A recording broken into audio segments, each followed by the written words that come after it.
Hola a todos. Hay momentos en la vida que lo cambian todo.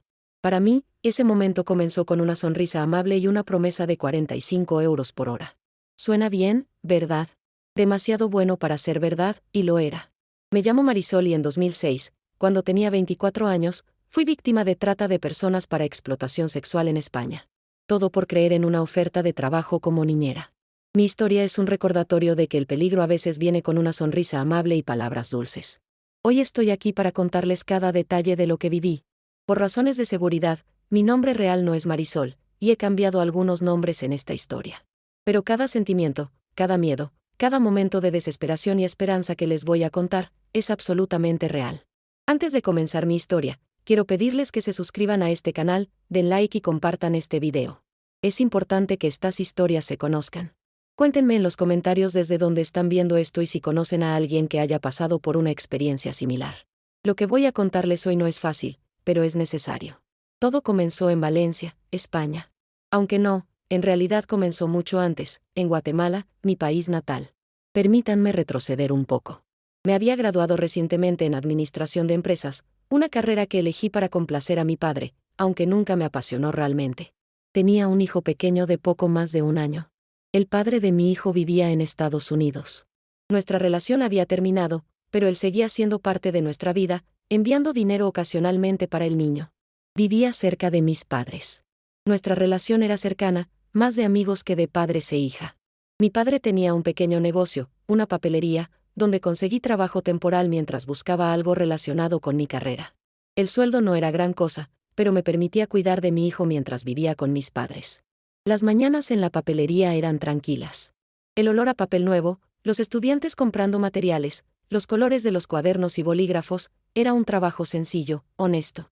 A veces, cuando ordenaba los estantes o atendía a los clientes, soñaba con un futuro mejor, con poder darle a mi hijo todo lo que merecía. Nunca imaginé que ese sueño me llevaría a la pesadilla más grande de mi vida. Recuerdo el sol entrando por los ventanales de la papelería. El sonido de la campana cada vez que la puerta se abría. Y luego, un día cualquiera, esa campana anunció la llegada de quien cambiaría mi destino para siempre. Era un martes por la mañana cuando la vi por primera vez. La campana de la puerta sonó y entró una mujer joven, elegante, de unos 30 años como máximo. Llevaba un bebé en brazos, una niña preciosa de unos 7 u 8 meses. Su sonrisa era cálida, sus movimientos seguros, como si supiera exactamente lo que quería. Se acercó al mostrador y pidió materiales escolares para su hija mayor. Buenos días. Necesito algunos cuadernos y lápices para mi hija, dijo con un acento que no supe identificar en ese momento. Claro, ¿de qué edad es su hija? Pregunté mientras le mostraba diferentes opciones. Tiene 8 años. Está con mi madre ahora, respondió mientras mecía suavemente al bebé que comenzaba a inquietarse. Algo en mí se conmovió al ver a esa bebé. Siempre había querido tener una niña, aunque adoraba a mi hijo. Me acerqué y comencé a jugar con la pequeña, haciéndole caras graciosas que la hicieron reír. ¿Tienes mano con los niños?, comentó la mujer, observándome. Soy Camila, por cierto. Marisol, respondí, extendiendo mi mano. Tu bebé es preciosa. Gracias. A veces es difícil atenderla y hacer compras al mismo tiempo. Mientras empaquetaba sus compras, Camila comenzó a hablarme de su vida. Me contó que vivía en Lisboa, Portugal, pero había venido a pasar las fiestas de fin de año con su familia. Mencionó que tenía 2 hijas, la mayor vivía con su madre aquí en Guatemala, y la bebé vivía con ella en Lisboa. Estoy por regresar a Portugal en unas semanas, comentó con naturalidad. Es difícil encontrar a alguien de confianza para cuidar de mi pequeña mientras trabajo. No pensé mucho en ese comentario entonces. Simplemente terminé de atenderla y me despedí, creyendo que sería una clienta más que no volvería a ver. Pero Camila volvió. Al día siguiente y al siguiente. Siempre con la bebé, siempre comprando algo pequeño, siempre iniciando conversaciones amistosas. Con cada visita, nuestras charlas se alargaban. Me hablaba de Portugal, de lo hermosa que era Lisboa, de las oportunidades que había allí. Y yo la escuchaba, fascinada por esas historias de un lugar que parecía tan lejano y maravilloso. Después de unas 2 semanas de visitas casi diarias, durante las cuales ya había establecido cierta confianza conmigo, Camila finalmente lanzó la propuesta que cambiaría mi vida. Marisol, he estado pensando, comenzó, mientras jugaba con su bebé. Necesito a alguien de confianza para cuidar de mi hija en Lisboa. Alguien como tú. ¿Has pensado alguna vez en trabajar en el extranjero? Mi corazón dio un vuelco. ¿Yo? ¿En Europa? Era algo que nunca había considerado posible. Te pagaría 45 euros por hora, añadió Camila, mirándome a los ojos. Sé que es repentino, pero te he observado con mi hija. Eres cariñosa, responsable. Justo lo que estoy buscando. 45 euros por hora. Mi mente hizo cálculos rápidos, convirtiendo esa cantidad a quetzales guatemaltecos. Era una fortuna comparada con lo que ganaba en la papelería. Con ese dinero podría enviar a mis padres para mi hijo, ahorrar para una casa propia, quizás incluso pagarme una maestría cuando regresara. Yo, no sé qué decir, respondí, genuinamente sorprendida. Tengo mi hijo, mis padres, piénsalo, dijo Camila con una sonrisa tranquilizadora. Podrías ir por un año, ahorrar, y volver con suficiente dinero para darle a tu hijo una vida mejor. Esa noche, no pude dormir. La oferta de Camila daba vueltas en mi cabeza. Era una oportunidad que parecía caída del cielo. Demasiado buena para ser verdad, pensaría ahora. Pero en ese momento, solo veía posibilidades, un futuro brillante, una vida mejor. Lo que no sabía era que estaba siendo cuidadosamente seleccionada.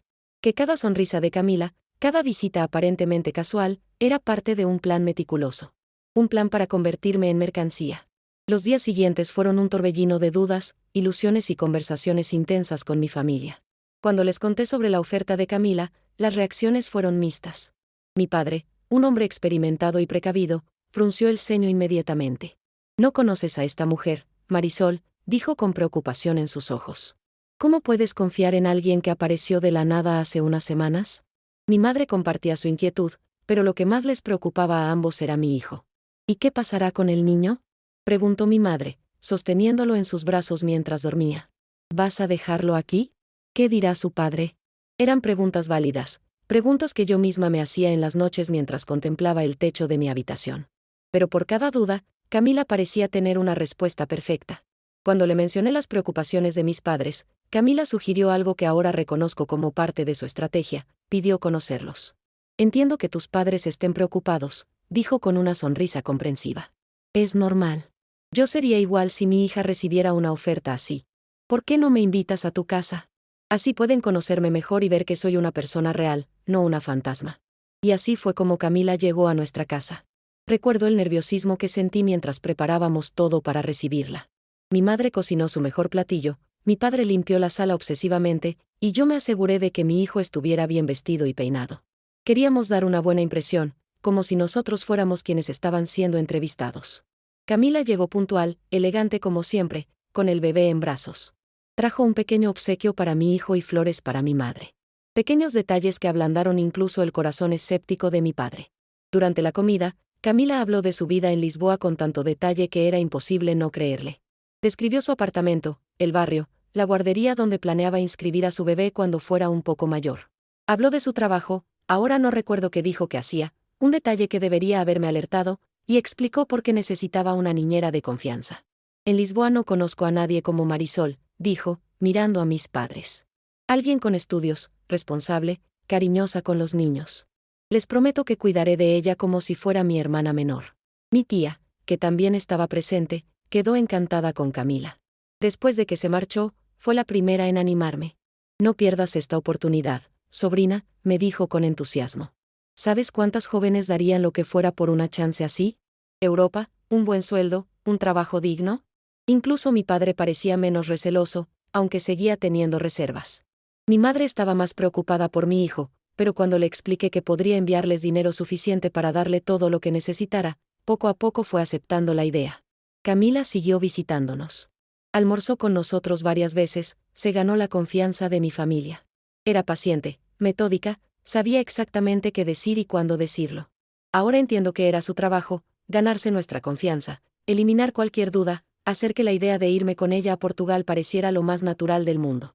Y funcionó. Después de semanas de deliberación, tomé la decisión. Le dije a Camila que aceptaba su oferta. La sonrisa que me dio entonces debería haberme alertado. Había algo en ella, algo que no era júbilo ni alivio, sino satisfacción. Como un cazador que finalmente atrapa a su presa después de una larga persecución. Pero yo estaba demasiado emocionada, demasiado enfocada en lo que creía sería un nuevo comienzo, para notarlo. «No te arrepentirás, Marisol», dijo Camila, tomando mis manos entre las suyas. «Esta es la mejor decisión que has tomado». No sabía entonces cuán equivocada estaba. No sabía que acababa de firmar mi propia sentencia. Los días siguientes pasaron en un frenesí de preparativos. Renuncié a mi trabajo en la papelería, comencé a investigar sobre Portugal, y me dediqué a los trámites para obtener mi pasaporte y visa. No te preocupes por el dinero, me aseguró Camila cuando mencioné mis preocupaciones sobre el costo del viaje. Nosotros cubriremos todos los gastos, el pasaporte, la visa, el billete de avión. Lo descontaremos gradualmente de tu sueldo cuando estés trabajando. Era otra señal de alarma que ignoré. ¿Por qué alguien invertiría tanto dinero en una persona que apenas conocía? Pero mi mente estaba nublada por la expectativa, por la emoción de viajar al extranjero por primera vez, por la promesa de un futuro mejor. Camila me dio 30 euros para llevar conmigo. Es importante que tengas algo de efectivo cuando pases por inmigración, explicó. Si te preguntan, diles que tienes reserva en un hotel por 14 días, que eres turista. Después yo te recogeré y te llevaré a casa. Ahora, mientras preparaba mi maleta, noté algo extraño. Camila ya no venía ella misma a mi casa. Enviaba mensajes a través de otras personas, recados escritos, instrucciones detalladas. Cuando mencioné esto a mi padre, él me contó algo que no había notado antes. Siempre que ella venía, dijo mi padre con el ceño fruncido, había un hombre esperándola en la esquina. Nunca se acercaba, solo observaba. Pensé que sería su guardaespaldas o algo así. Un escalofrío recorrió mi espalda, pero rápidamente descarté la preocupación. Es normal, me dije. Quizás es su chofer o su asistente. 2 días antes de mi viaje programado, recibí mi boleto de avión. No fue Camila quien lo trajo, sino un mensajero en motocicleta. Junto al boleto había una nota escrita a mano: cuando llegues al aeropuerto de Lisboa, no tengas contacto conmigo. Podría levantar sospechas de tráfico de personas. Pasa sola por inmigración y nos encontraremos después. Leí la nota varias veces, y una sensación incómoda se instaló en mi estómago. ¿Por qué mencionaría el tráfico de personas? ¿Por qué no podíamos pasar juntas por inmigración si yo supuestamente iba a trabajar como su niñera? Pero cada vez que una duda surgía, mi mente la ahogaba rápidamente con pensamientos de los 45 euros por hora, de todo lo que podría hacer con ese dinero, de cómo cambiaría mi vida y la de mi hijo. La noche antes de mi partida, mi familia organizó una pequeña cena de despedida. Mi hijo, demasiado pequeño para entender lo que sucedía, jugaba felizmente en el suelo mientras los adultos conversábamos con una mezcla de emoción y ansiedad. Prométeme que llamarás apenas llegues, dijo mi madre, con lágrimas en los ojos. Y todos los días después de eso. Lo prometo, mamá, respondí, abrazándola fuerte, sintiendo un nudo en la garganta. Mi padre, siempre más reservado con sus emociones, me tomó por los hombros y me miró a los ojos. Confía en tu instinto, Marisol, dijo con voz grave. Si algo no se siente bien, no dudes en volver a casa. Siempre tendrás un lugar aquí. No sabía entonces cuán proféticas serían sus palabras, ni cuánto anhelaría ese lugar seguro en los días venideros. Esa noche, mientras empacaba las últimas cosas, me detuve a mirar a mi hijo dormido en su cuna. Tan pequeño, tan inocente, ajeno a todo. Una parte de mí quería cancelar todo, quedarse con él, no arriesgarse a lo desconocido. Pero otra parte, la parte ambiciosa, la que soñaba con un futuro mejor, silenciaba esas dudas. Es solo un año, susurré, acariciando su mejilla suave. Volveré antes de que puedas extrañarme, y cuando lo haga, tendremos una vida mejor. Te lo prometo. Promesas de una madre ingenua que no sabía que estaba a punto de entrar al infierno. El día de mi partida amaneció con un cielo despejado y un sol brillante, como si el universo quisiera despedirme con su mejor cara. Mi familia me acompañó al aeropuerto, un torbellino de emociones contenidas, abrazos prolongados y promesas de comunicación constante. Noté que Camila no estaba allí para despedirnos, pero según su nota, nos encontraríamos en el avión. Me había dicho que viajaría con otra chica, Rita, quien también había sido contratada para trabajar en Portugal. Supuestamente, Rita era más ingenua y necesitaría ayuda para pasar por inmigración.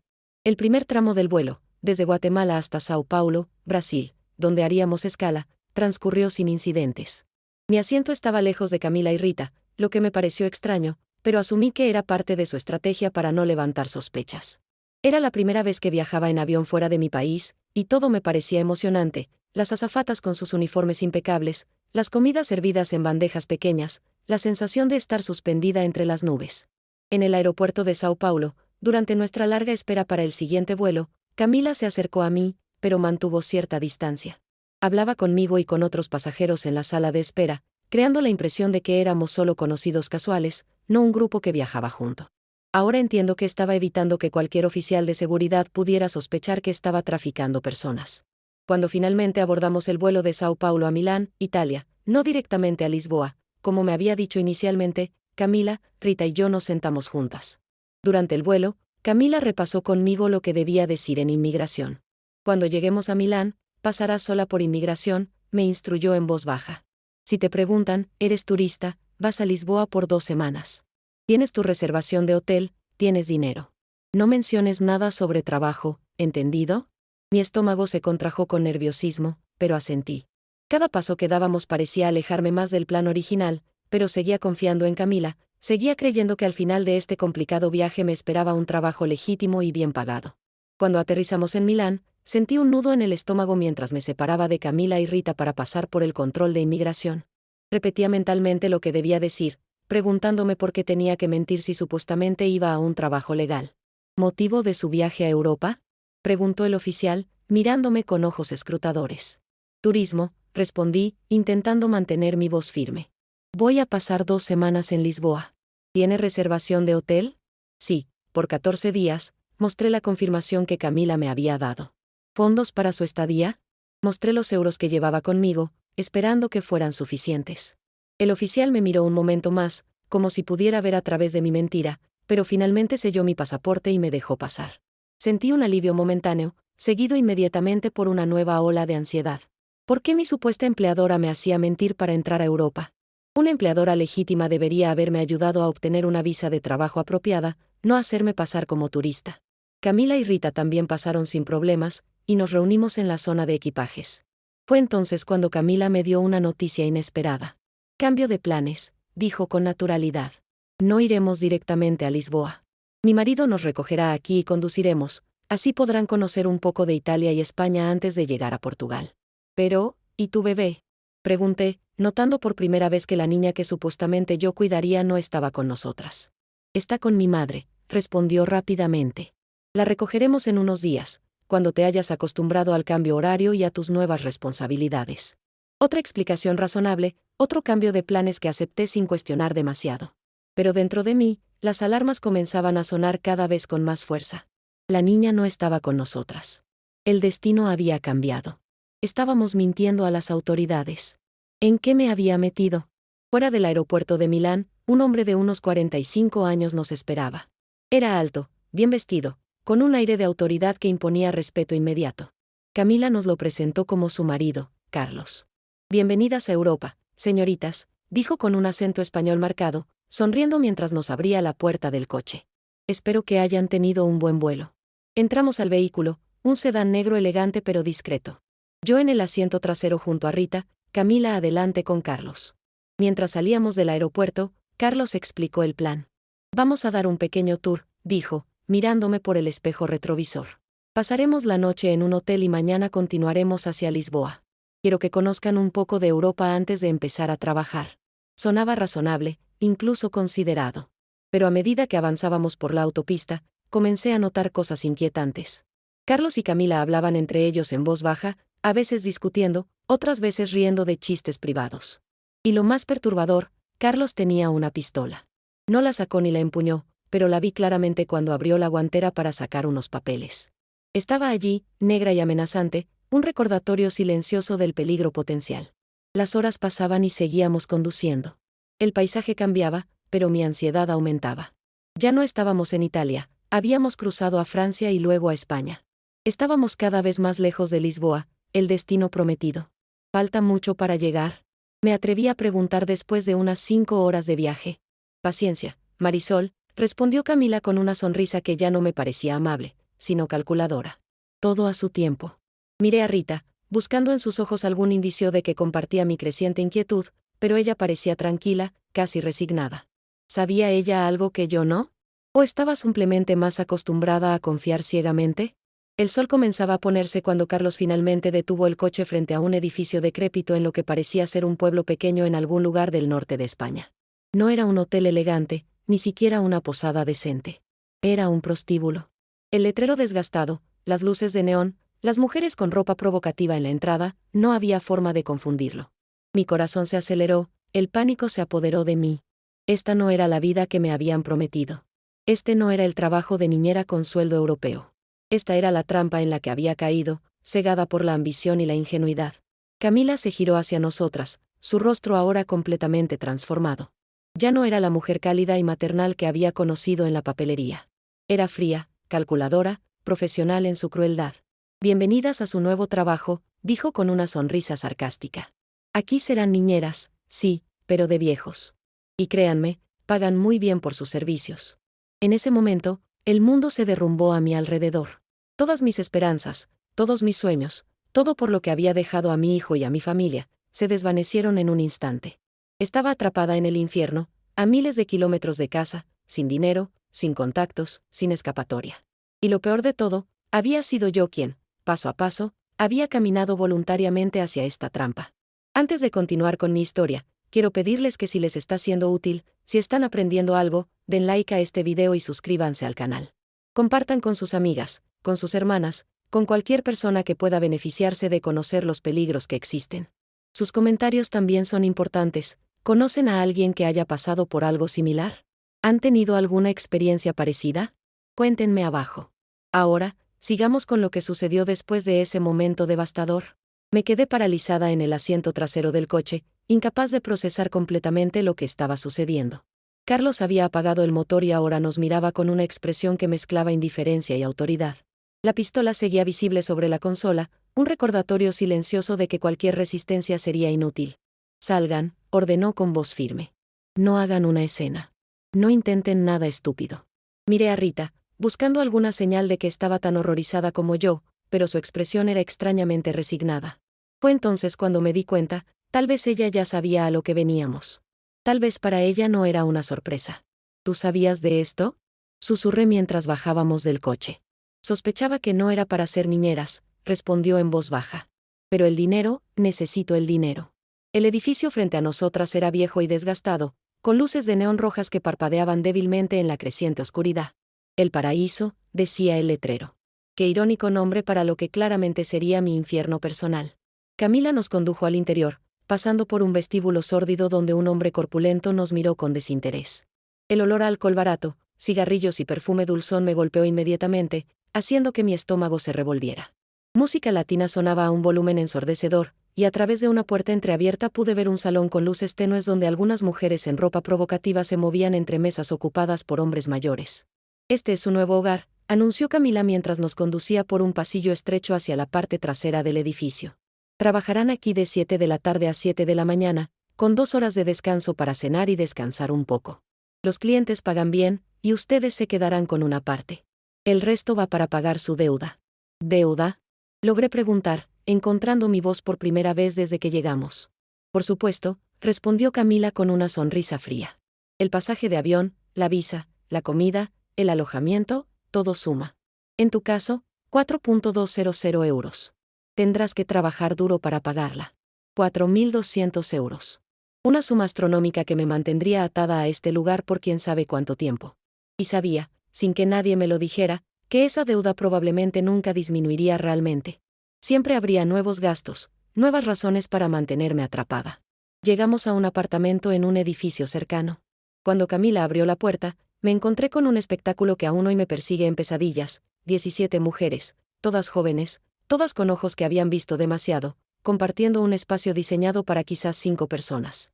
Camas improvisadas, colchones en el suelo, ropa colgando de cuerdas improvisadas, maquillaje esparcido por todas partes. Nuevas compañeras, anunció Camila, empujándonos al interior. Marisol y Rita. Muéstrenles cómo funcionan las cosas aquí. Las chicas nos miraron con una mezcla de curiosidad y compasión. Todas eran latinoamericanas, la mayoría más jóvenes que yo. Cuando mencioné que tenía 24 años, una de ellas rió amargamente. Eres la abuela del grupo, dijo con un dejo de ironía. La mayoría apenas ha cumplido 18. Me sentí enferma. Estas eran niñas, prácticamente.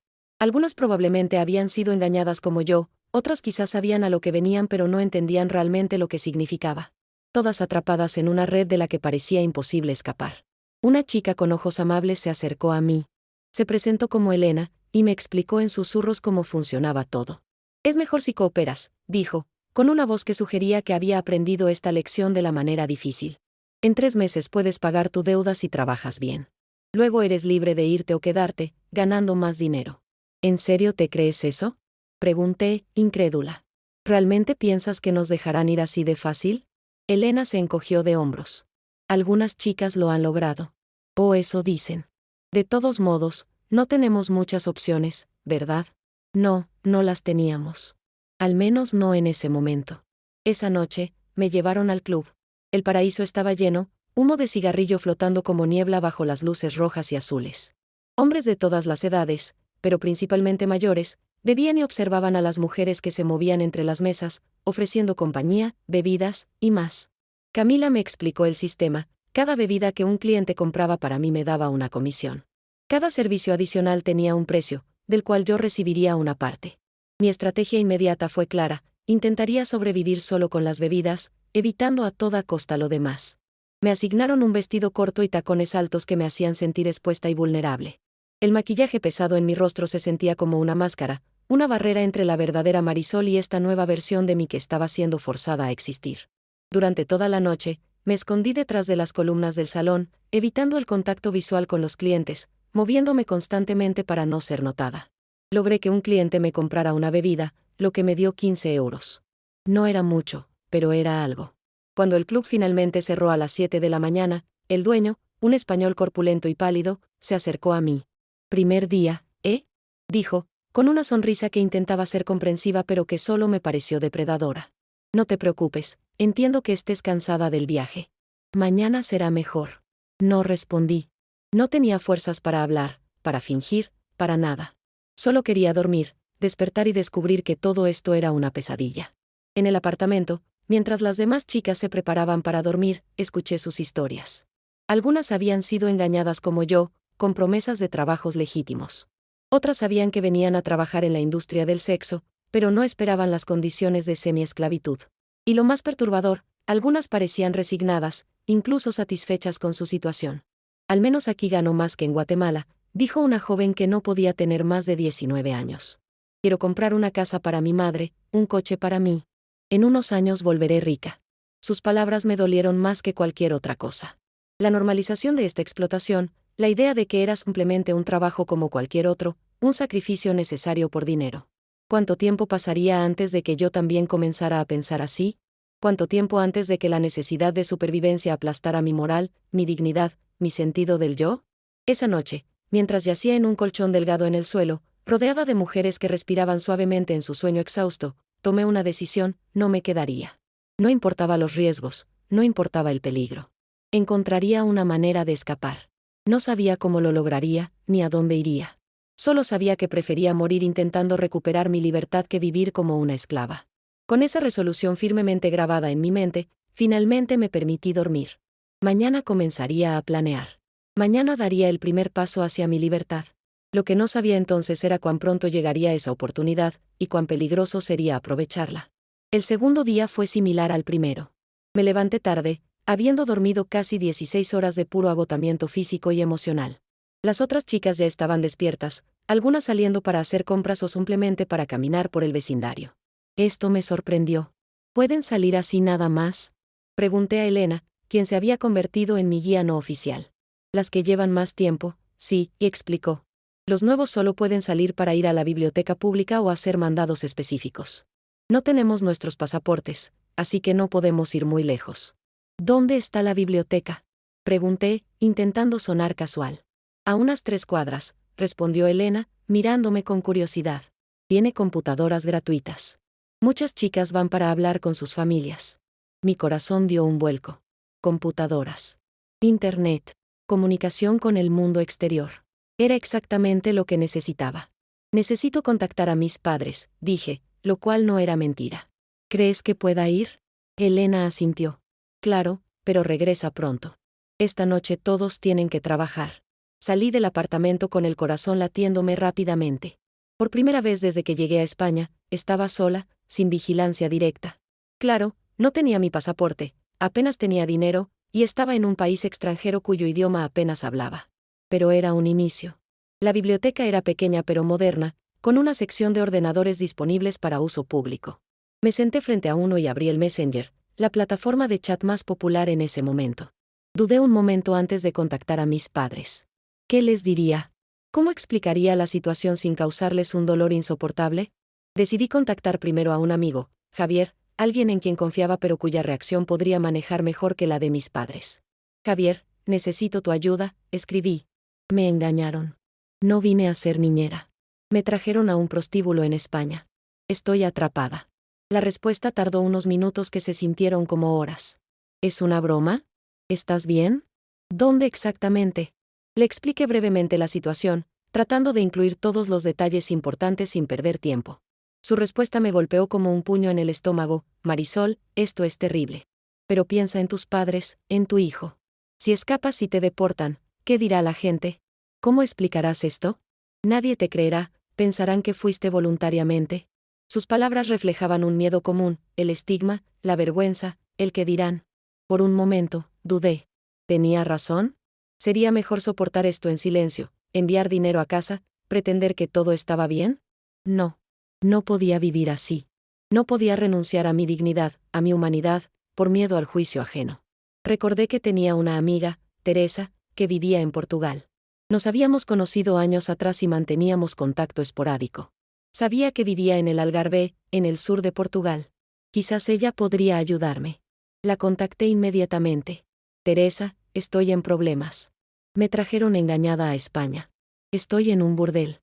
Necesito escapar. Su respuesta fue inmediata y clara: caíste en una red de trata. Si quieres salir, tienes que ser valiente. No será fácil, pero te ayudaré. Cuando escapes, ven a Lisboa. Te esperaré allí. A diferencia de Javier, Teresa no cuestionó mi historia, no me hizo sentir culpable, no sugirió que me quedara. Entendía la gravedad de la situación y estaba dispuesta a ayudar. Su confianza me dio fuerzas. Mientras salía de la biblioteca, mi mente trabajaba a toda velocidad. Necesitaba un plan. Necesitaba dinero. Necesitaba saber cómo llegar a Lisboa desde donde estaba. Esa noche, en el club, decidí cambiar de estrategia. En lugar de esconderme, me forzaría a interactuar con los clientes, pero solo para conseguir que compraran bebidas. Cada bebida significaba 15 euros para mí, y necesitaba acumular lo suficiente para un billete de tren. Fue una noche difícil. Sonreír a hombres que me miraban como un objeto, pretender interés en sus historias insípidas, esquivar manos errantes y proposiciones explícitas. Pero logré mi objetivo, conseguí que 2 clientes me compraran bebidas, sumando 30 euros a los 15 que ya tenía. En el apartamento, esa noche, observé a Rita. Había estado distante desde nuestra llegada, integrándose rápidamente con las otras chicas, aceptando su situación con una resignación que me desconcertaba. Decidí acercarme a ella. Rita, susurré cuando estábamos solas en el pequeño balcón, ¿estás bien con todo esto? Ella me miró con ojos cansados. No es lo que esperaba, pero es lo que hay, respondió con una voz que sonaba hueca. Al menos gano dinero. Rita, esto no está bien, insistí. Nos engañaron, nos están explotando. ¿Y qué quieres hacer? Preguntó, una chispa de desafío en sus ojos. ¿Ir a la policía? Estamos ilegales. Nos deportarán. ¿Volver a Guatemala? ¿Para qué? ¿Para seguir siendo pobres? Su pragmatismo me dejó sin palabras. Para ella, esto era simplemente un mal necesario, un sacrificio por un objetivo mayor. Me pregunté cuántas de las otras chicas pensaban igual, cuántas habían normalizado su explotación como un simple trabajo duro en lugar de lo que realmente era, esclavitud moderna. Pero también vi una oportunidad. Si Rita era pragmática, quizás podría convencerla con argumentos prácticos. Voy a escapar, le dije directamente. Tengo una amiga en Portugal que me ayudará. Podríamos ir juntas. Rita me miró como si hubiera perdido la cabeza. ¿Escapar? ¿A dónde? ¿Cómo? Si nos atrapan, si nos quedamos, la interrumpí, estaremos atrapadas por años. La deuda nunca disminuirá realmente. Siempre encontrarán formas de aumentarla. Y mientras tanto, ¿qué? ¿Vendernos cada noche hasta que seamos demasiado viejas o enfermas para ser útiles? Mis palabras parecieron penetrar su fachada pragmática. Vi miedo en sus ojos, pero también una chispa de algo más. Esperanza, quizás. Tengo un plan, continué. Mañana por la mañana, cuando regresemos del club. Necesitamos estar listas. Llevaremos lo mínimo, saldremos como si fuéramos a la biblioteca, pero iremos a la estación de tren. ¿Y si nos atrapan? Preguntó Rita, el miedo evidente en su voz. ¿Y si no lo intentamos? Respondí. ¿Podrías vivir contigo misma sabiendo que no luchaste por tu libertad? La tercera noche en el club fue cuando todo cambió. Había logrado hacer 2 bebidas más, sumando otros 30 euros a mi pequeño tesoro. Con 75 euros en total, estaba cada vez más cerca de tener lo suficiente para nuestro escape. Pero entonces, cerca del amanecer, cuando el club estaba a punto de cerrar, presencié algo que solidificó mi resolución.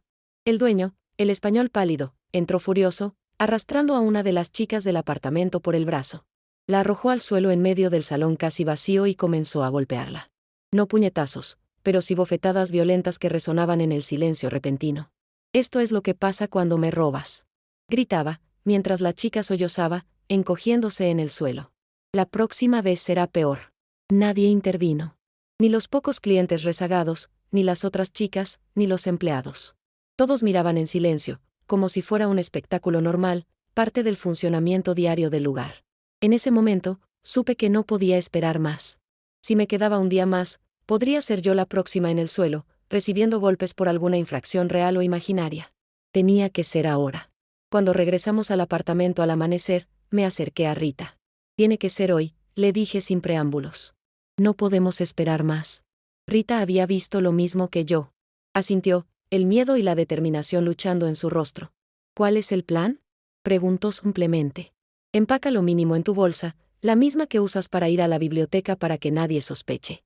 Documentos, dinero, una muda de ropa. Nada más.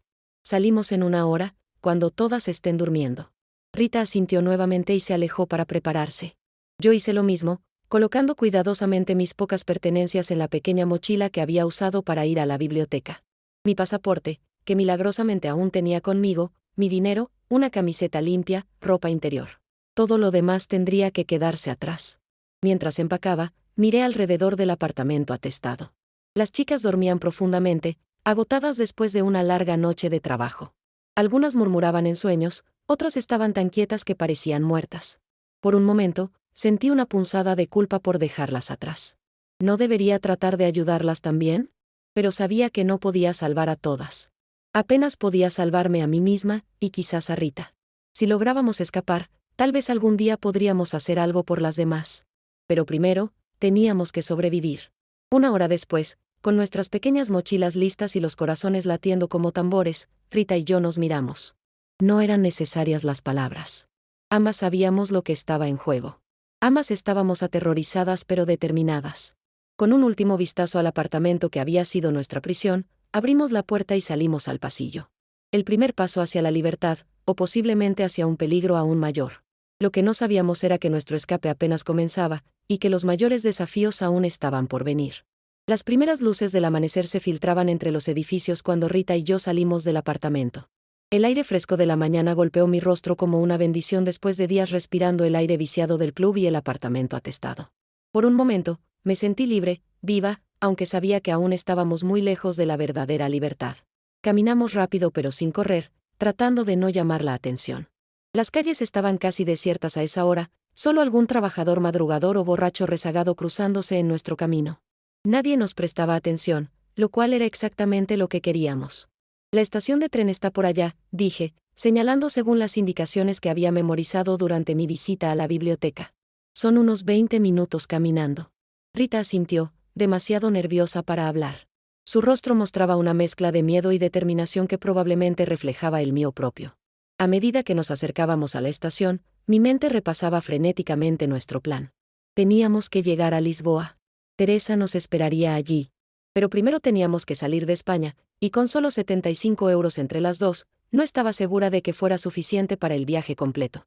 La estación era un edificio modesto con un par de andenes y una pequeña oficina de boletos que acababa de abrir.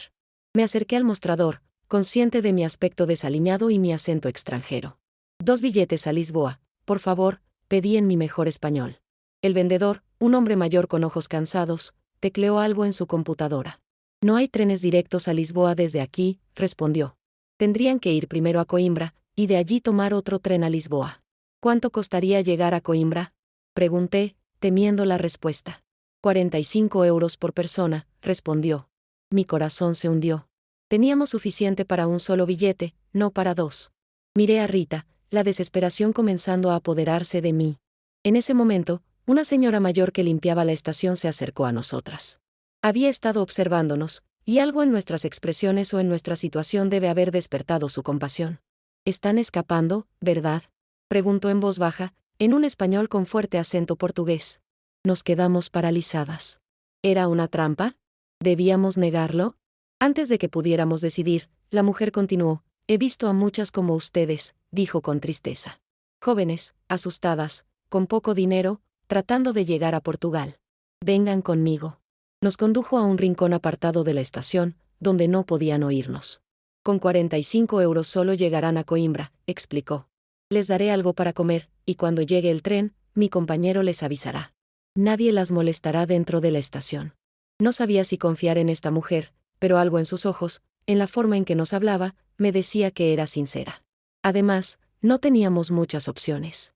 Gracias, dije, la emoción estrangulando mi voz. Pero, ¿cómo llegamos a Lisboa desde Coimbra? No tenemos suficiente dinero. La mujer reflexionó un momento. En la estación de Coimbra, busquen ayuda. Hay organizaciones que asisten a mujeres en su situación. O intenten hablar con algún viajero, alguien que parezca amable. Muchas personas han pasado por aquí, huyendo como ustedes. Algunas lo logran. Sus palabras no eran precisamente alentadoras, pero al menos nos daba una dirección, un próximo paso. Decidimos confiar en ella. Mientras esperábamos el tren, la mujer nos trajo café y pan, un desayuno simple pero que nos pareció un festín después de los días de comida escasa y ansiedad constante.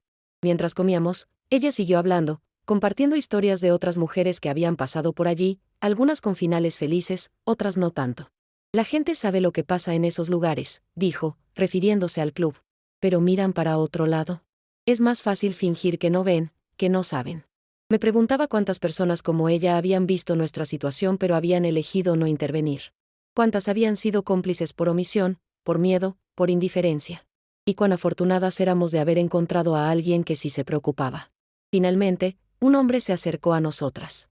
Era el compañero de la señora, otro empleado de la estación. El tren llegará en 5 minutos, anunció. Estaré en el andén. Cuando dé la señal, corran y suban. No miren atrás. ¿Y los boletos?, preguntó Rita, confundida. Yo las ayudaré con eso, respondió él, guiñando un ojo. No entendíamos completamente lo que planeaba, pero decidimos seguir sus instrucciones. Nos despedimos de la señora, agradeciéndole profusamente por su ayuda. Cuídense mucho, dijo ella, apretando nuestras manos. Y cuando estén seguras, ayuden a otras. Es la única forma en que esto terminará algún día. En el andén, esperamos tensas, observando cada movimiento, cada persona que pasaba, temiendo ver a alguien del club buscándonos. El tren llegó puntualmente, un monstruo de metal que representaba nuestra mejor esperanza de escape. El hombre nos hizo una señal discreta. Era el momento. Agarrando nuestras pequeñas mochilas con fuerza, corrimos hacia el tren. El hombre nos siguió, subiendo justo detrás de nosotras. Síganme, indicó, conduciéndonos a través de varios vagones hasta llegar a uno que parecía reservado para el personal del tren. Allí, nos presentó a otro hombre, el conductor del tren. Estas son las chicas de las que te hablé, dijo nuestro benefactor. Están escapando. El conductor nos miró con una mezcla de compasión y determinación. Quédense aquí, dijo, señalando unos asientos en un pequeño compartimento. Nadie las molestará. Cuando lleguemos a Coimbra, hablaremos. Y así, sin más explicaciones, nos dejaron allí, escondidas en un compartimento del personal, viajando hacia un destino incierto pero al menos lejos del infierno que habíamos dejado atrás. Durante el viaje, Rita y yo apenas hablamos. Estábamos agotadas, aterradas, pero también llenas de una esperanza frágil. Cada kilómetro que el tren avanzaba nos alejaba un poco más del peligro, nos acercaba un poco más a la libertad. Miraba por la ventana, viendo pasar el paisaje español, tan hermoso y a la vez tan temido por mi experiencia. Me preguntaba si algún día podría volver a ver estos lugares sin que me recordaran al horror que había vivido. Si algún día podría pensar en España sin sentir esta mezcla de miedo y rabia. Después de varias horas de viaje, el conductor volvió a nuestro compartimento. Estamos llegando a Coimbra, anunció. He estado hablando con mis colegas, y tenemos un plan para ayudarlas a llegar a Lisboa. Nos explicó que había contactado a un compañero que conduciría el siguiente tren a Lisboa. Nos transferiría directamente a su cuidado, sin tener que pasar por la estación, donde podrían estar buscándonos. Muchas mujeres han pasado por esto, dijo el conductor, confirmando lo que la señora de la limpieza nos había dicho. Algunos de nosotros tratamos de ayudar cuando podemos. Me preguntaba cuántas redes secretas de ayuda existían, cuántas personas ordinarias se convertían en héroes anónimos para quienes huían de situaciones como la nuestra. Era reconfortante saber que, en medio de tanta crueldad, también existía tanta bondad. En Coimbra, tal como prometió, El conductor nos transfirió discretamente al otro tren. Su colega, un hombre más joven con expresión seria pero amable, nos recibió en otro compartimento del personal. Mi esposa es guatemalteca, nos contó mientras el tren avanzaba hacia Lisboa. Sé lo difícil que es para ustedes, lejos de casa, sin documentos, sin protección. Nos ofreció agua y unos sándwiches que su esposa había preparado. Comimos agradecidas, escuchando su historia, cómo había conocido a su esposa en Guatemala durante unas vacaciones, cómo la había ayudado a obtener documentos legales en Portugal, cómo ahora trabajaba para ayudar a otras mujeres en situación similar. En Lisboa, mi esposa las esperará, dijo. Las llevará a un lugar seguro donde podrán quedarse hasta decidir qué hacer después. Por primera vez en días, sentí que podía respirar. Que tal vez, solo tal vez, esta pesadilla tendría un final. No sería un final feliz, no realmente. Había perdido demasiado, había visto demasiado. Pero al menos sería un final en mis propios términos, no en los de mis captores. Cuando finalmente llegamos a Lisboa, era casi medianoche. El tren se detuvo en la estación principal, un edificio impresionante que en otras circunstancias habría admirado con asombro. Pero en ese momento, solo podía pensar en la próxima fase de nuestro escape. El conductor nos llevó por un pasillo reservado para el personal, evitando las áreas principales de la estación. Al final del pasillo, una mujer esperaba. Era su esposa, la guatemalteca de la que nos había hablado. Nos abrazó como si fuéramos viejas amigas, susurrando palabras de aliento en nuestro idioma. Están a salvo ahora, dijo, tomando nuestras manos. Vamos, les mostraré dónde pueden quedarse esta noche. Antes de irnos, me giré hacia el conductor. No sé cómo agradecerle, dije, las lágrimas finalmente fluyendo después de días conteniéndolas. Usted nos salvó la vida. No me lo agradezcas a mí, respondió con una sonrisa triste. Agradece al cielo que las protegió hasta aquí. Muchas no tienen tanta suerte. Mientras salíamos de la estación por una puerta lateral, sentí un peso enorme levantarse de mis hombros. Habíamos escapado. Estábamos en Lisboa. Estábamos vivas. Pero sabía que nuestro viaje estaba lejos de terminar. Estábamos indocumentadas, sin dinero, en un país extranjero. Y quienes nos habían traficado seguramente ya habrían notado nuestra ausencia.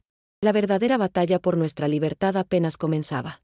Pero por esa noche, mientras seguíamos a la esposa del conductor hacia un futuro incierto pero esperanzador, permití que una pequeña llama de esperanza ardiera en mi corazón. Habíamos dado el primer paso. Habíamos elegido luchar. Y eso, en sí mismo, ya era una victoria. La esposa del conductor, Lucía, nos llevó a un pequeño apartamento en un barrio humilde de Lisboa. Era sencillo pero limpio, un refugio seguro después de nuestra dramática fuga. Pueden quedarse aquí unos días mientras decidimos qué hacer, dijo Lucía, mostrándonos el lugar. Mi hermana vive en el Algarve, en el sur de Portugal. Trabaja en un hotel donde quizás puedan conseguir empleo. Mi plan original era contactar a Teresa, mi amiga que había prometido ayudarnos. Pero primero necesitaba descansar, recuperarme del shock y la tensión de los últimos días. Esa noche, dormí por primera vez sin miedo desde que había salido de Guatemala. El sueño me envolvió como un manto protector, y cuando desperté al día siguiente, el sol entraba por las ventanas, iluminando un nuevo día, una nueva oportunidad. Lo primero que hice fue pedir a Lucía que me permitiera usar su teléfono. Necesitaba contactar a Teresa y, más importante aún, a mis padres, quienes seguramente estarían preocupados por mi silencio. Llamé primero a Teresa, quien se mostró aliviada al saber que habíamos llegado a Lisboa sanas y salvas. Quédate donde estás por ahora, aconsejó. Es más seguro. En unos días iré a buscarte y podemos decidir qué hacer. Luego, con el corazón latiendo fuertemente, marqué el número de mis padres. La voz de mi madre al otro lado de la línea me dejó sin aliento. Sonaba envejecida, agotada, como si hubiera vivido años de sufrimiento en los pocos días que yo había estado ausente. ¿Marisol? Preguntó con incredulidad cuando me identifiqué. Oh, Dios mío. ¿Estás viva? Su reacción me desconcertó. Sí, había estado en peligro, pero no esperaba que mi madre pensara que podría estar muerta. Claro que estoy viva, mamá, respondí, confundida. ¿Por qué no lo estaría? Ellos llamaron, dijo mi madre, la voz quebrada por el llanto. Dijeron que te habían matado, que enviarían tu cuerpo si no pagábamos. Un escalofrío recorrió mi espalda. Los traficantes no solo nos habían engañado y explotado, sino que ahora estaban utilizando el miedo de nuestras familias para extorsionarlas. Era un nivel de crueldad que ni siquiera había imaginado. Mamá, estoy bien, aseguré, luchando contra mis propias lágrimas. Escapé. Estoy en Portugal, a salvo. ¿Pero ustedes, están bien? ¿Han hecho algo más? La respuesta de mi madre me heló la sangre. Desde mi desaparición, hombres desconocidos rondaban nuestra casa en Guatemala. Se estacionaban en motos frente a la puerta, observando, intimidando sin decir una palabra. Mi familia había tenido que mudarse precipitadamente a casa de mis abuelos en otra ciudad, dejando atrás casi todas sus pertenencias. «¿Tu hijo está bien?», se apresuró a añadir mi madre, anticipando mi siguiente pregunta. «Está con nosotros.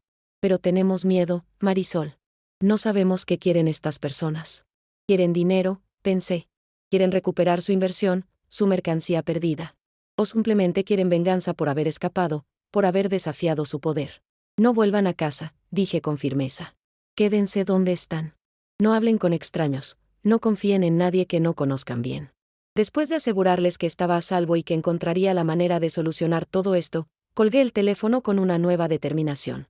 No solo tenía que protegerme a mí misma, sino también a mi familia a miles de kilómetros de distancia. Los días siguientes fueron un torbellino de actividad. Con la ayuda de Lucía, comenzamos a explorar nuestras opciones. Rita, mi compañera de fuga, decidió rápidamente que intentaría quedarse en Portugal. «En Guatemala no tengo nada», dijo con resignación. «Al menos aquí puedo empezar de nuevo, enviar dinero a mi familia». Yo no estaba tan segura. Extrañaba a mi hijo, a mis padres. Pero también sabía que volver a Guatemala podría ser peligroso, no solo para mí sino para ellos. Mientras tanto, necesitábamos sobrevivir, y eso significaba encontrar trabajo, alguna forma de mantenernos mientras decidíamos nuestro próximo paso. Teresa finalmente vino a vernos, y confirmó lo que Lucía había sugerido: nuestras mejores opciones de trabajo estarían en el Algarve, donde el turismo creaba una demanda constante de trabajadores, incluso sin documentos.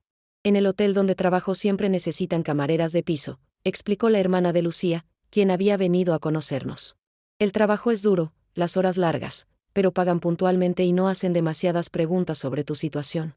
No era la vida que había soñado, pero era infinitamente mejor que la alternativa. Decidí aceptar la oferta, al menos temporalmente. Rita también estuvo de acuerdo. Nos mudaríamos al Algarve, comenzaríamos a trabajar, y mientras tanto, evaluaríamos nuestras opciones a largo plazo. Antes de partir, sin embargo, tuve una conversación profunda con Teresa sobre mi situación legal. ¿Debería denunciar lo que me pasó?, pregunté. ¿Ir a la policía, a la embajada? Teresa suspiró, su rostro mostrando una mezcla de compasión y resignación. «Podrías hacerlo», dijo. «Pero sin documentos legales, lo más probable es que te detengan y te deporten. Y si denuncias a los traficantes, ¿quién protegerá a tu familia en Guatemala?». Tenía razón, y ambas lo sabíamos. La justicia, en situaciones como la mía, era un lujo que no podía permitirme. La supervivencia venía primero. «Algún día», prometí, más a mí misma que a Teresa. «Algún día haré que paguen por lo que me hicieron, por lo que le hacen a tantas mujeres». Teresa apretó mi mano en silencio, un gesto que decía más que cualquier palabra. Una semana después de nuestra fuga, Rita y yo llegamos al Algarve, esa hermosa región costera del sur de Portugal. El contraste no podía ser mayor, de la sordidez del prostíbulo español a los brillantes paisajes de playas doradas y cielos azules. Era como si el mundo quisiera recordarme que aún había belleza, que aún había esperanza. Conseguimos trabajo en el hotel donde trabajaba la hermana de Lucía, limpiando habitaciones de turistas que gastaban en un día lo que nosotras ganaríamos en una semana. Era un trabajo agotador: cambiar sábanas, limpiar baños, aspirar alfombras, todo bajo la presión constante de terminar rápido para pasar a la siguiente habitación. Pero cada euro que ganaba era un euro que me acercaba a mi libertad, a un futuro en mis propios términos. Por las noches, después del trabajo, a veces me sentaba en la playa y miraba el océano, ese vasto espacio que me separaba de mi hijo, de mi familia. Les enviaba dinero regularmente, asegurándome de que estuvieran bien, que pudieran mantenerse mientras decidían si era seguro volver a casa. Y mientras tanto, trataba de procesar lo que me había sucedido, de entender cómo había caído en esa trampa, de perdonarme por mi ingenuidad. No era fácil. A veces despertaba gritando, reviviendo en pesadillas los momentos de terror en España. Otras veces, me encontraba llorando sin razón aparente, una tristeza profunda que no podía explicar ni controlar. Rita parecía adaptarse mejor. Hacía amigos entre los otros trabajadores, salía ocasionalmente, incluso comenzó a aprender portugués con entusiasmo. Para ella, esta era una oportunidad de reinventarse, de dejar atrás no solo el trauma reciente sino toda una vida de dificultades en Guatemala.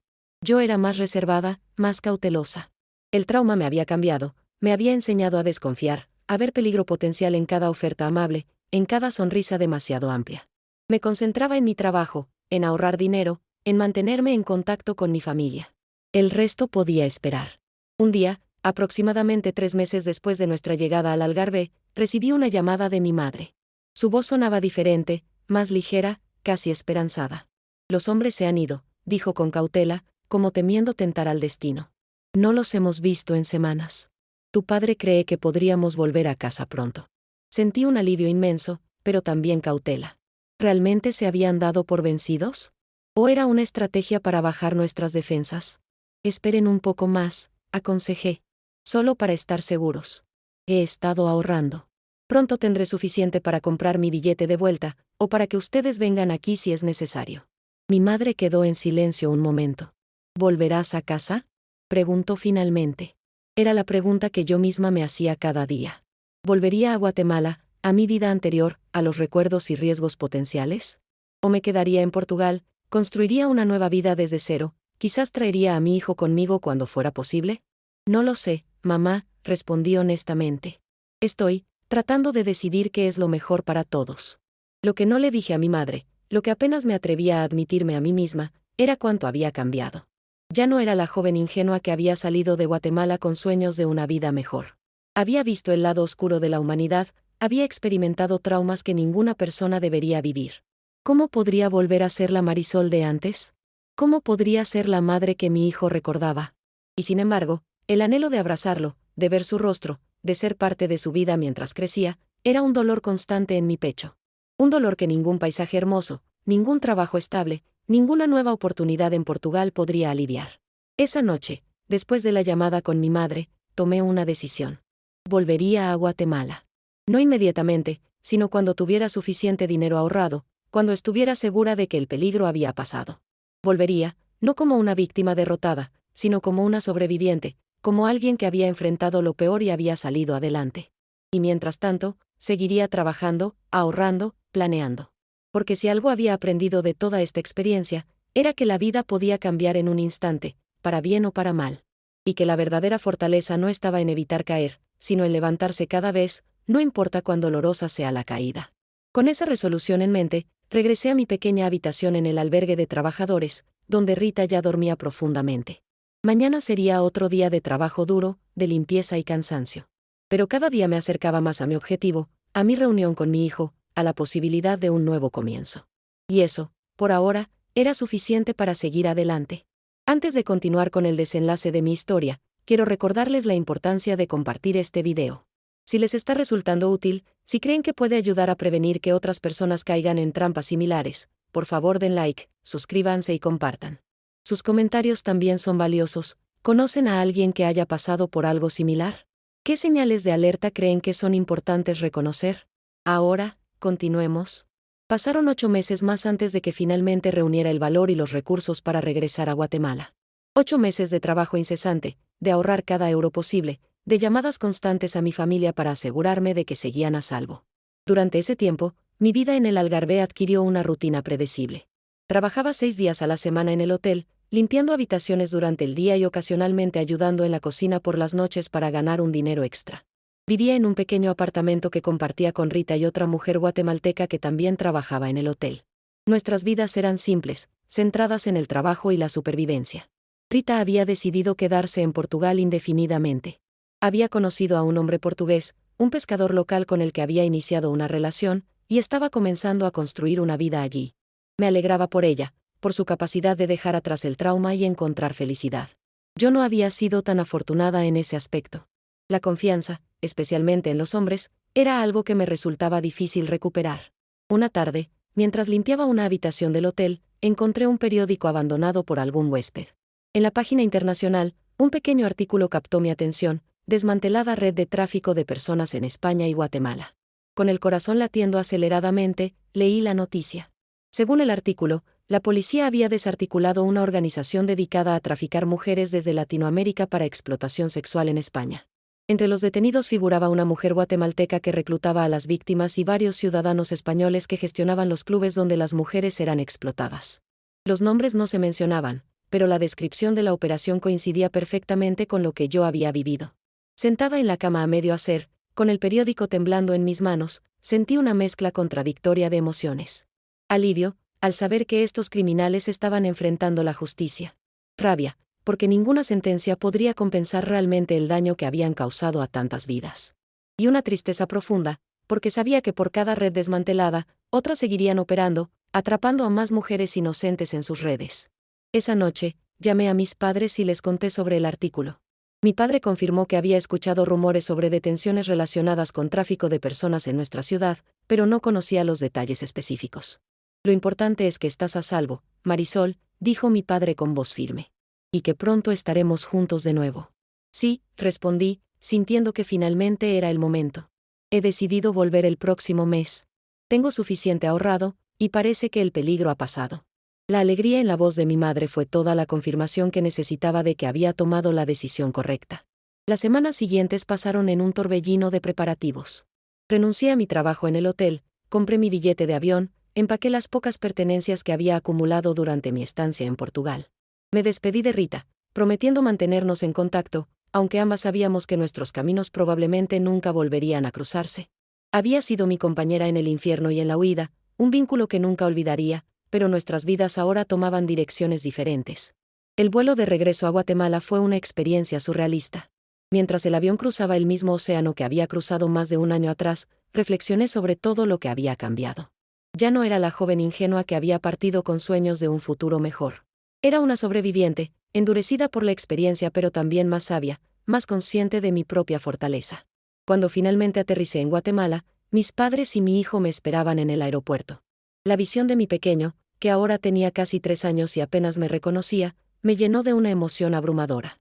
Lo abracé fuertemente, prometiéndome silenciosamente que nunca más nos separaríamos, que encontraría la manera de construir una vida digna para él aquí, en nuestro propio país. Los primeros meses después de mi regreso fueron difíciles. Tuve que reaprender a vivir en Guatemala, a navegar las mismas calles que ahora me parecían a la vez familiares y extrañas. Tuve que reconectar con mi hijo, ganarme su confianza y amor nuevamente. Y tuve que decidir qué haría con mi vida, cómo me mantendría, cómo avanzaría. Lo más difícil, sin embargo, fue lidiar con las secuelas emocionales de mi experiencia. Las pesadillas persistían, los ataques de pánico aparecían sin previo aviso, los recuerdos intrusivos me asaltaban en los momentos más inesperados. Intenté buscar ayuda profesional, pero los recursos para atención de salud mental eran limitados en mi ciudad, y el estigma asociado a lo que me había sucedido hacía que me resultara difícil hablar abiertamente sobre ello. Con el dinero que había ahorrado en Portugal, pude mantener a mi familia durante unos meses mientras buscaba un camino a seguir. Consideré volver a trabajar en administración, utilizando mi título universitario, pero descubrí que la idea de estar encerrada en una oficina me provocaba ansiedad. Necesitaba algo diferente, algo que me permitiera expresar mi creatividad, algo que fuera completamente mío. La inspiración llegó de manera inesperada. Un día, mientras preparaba un pastel para el cumpleaños de mi hijo, una vecina que había venido a ayudar comentó sobre lo hermoso que había quedado. «Tienes talento para esto, Marisol», dijo sinceramente. «Podrías vender estos pasteles». Al principio, me reí de la idea. ¿Yo, repostera profesional? Pero cuanto más lo pensaba, más sentido tenía. La repostería era algo que siempre había disfrutado, un talento heredado de mi abuela que nunca había considerado seriamente como profesión. Era creativo, me permitiría establecer mi propio negocio, trabajar desde casa, estar cerca de mi hijo. Y lo más importante, sería algo completamente nuevo, no contaminado por los recuerdos del pasado. Comencé modestamente, horneando pasteles para vecinos y amigos. Pronto, el boca a boca extendió mi reputación por el barrio. Invertí parte de mis ahorros en equipamiento básico, tomé algunos cursos online para mejorar mis habilidades, y gradualmente transformé la cocina de mi casa en un pequeño pero eficiente taller de repostería. A medida que mi negocio crecía, también lo hacía mi confianza. Cada pastel exitoso, cada cliente satisfecho, cada nuevo pedido era una pequeña victoria, una prueba de que podía construir algo positivo después de tanto dolor. Mi especialidad se convirtió en pasteles para fiestas infantiles, coloridos y creativos, que traían alegría a los niños y sus familias. Había algo profundamente sanador en crear belleza y dulzura para las celebraciones de otros. 2 años después de mi regreso a Guatemala, mi negocio de repostería estaba floreciendo.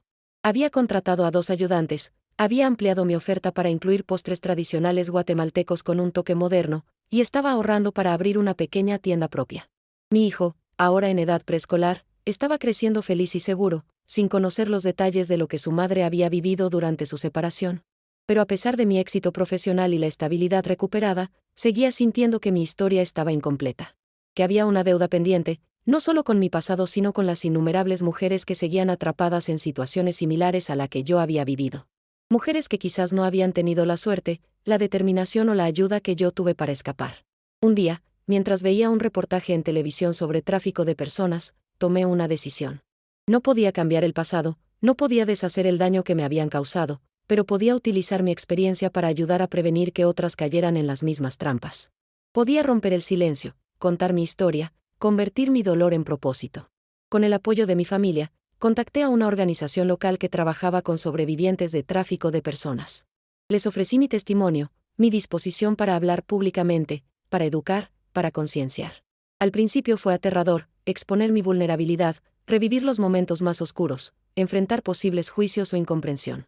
Pero cada vez que compartía mi historia y veía la comprensión en los ojos de otras mujeres, sentía que algo dentro de mí sanaba un poco más.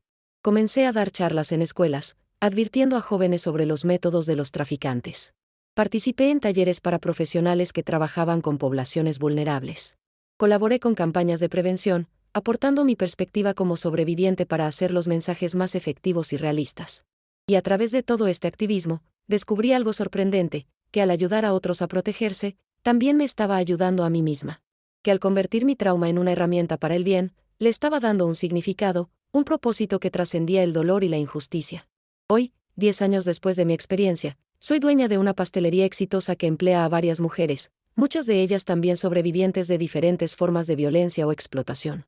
Mi hijo está creciendo consciente del trabajo que su madre hace para proteger a otras, y espero que esto le enseñe el valor de la empatía, la justicia y la resiliencia.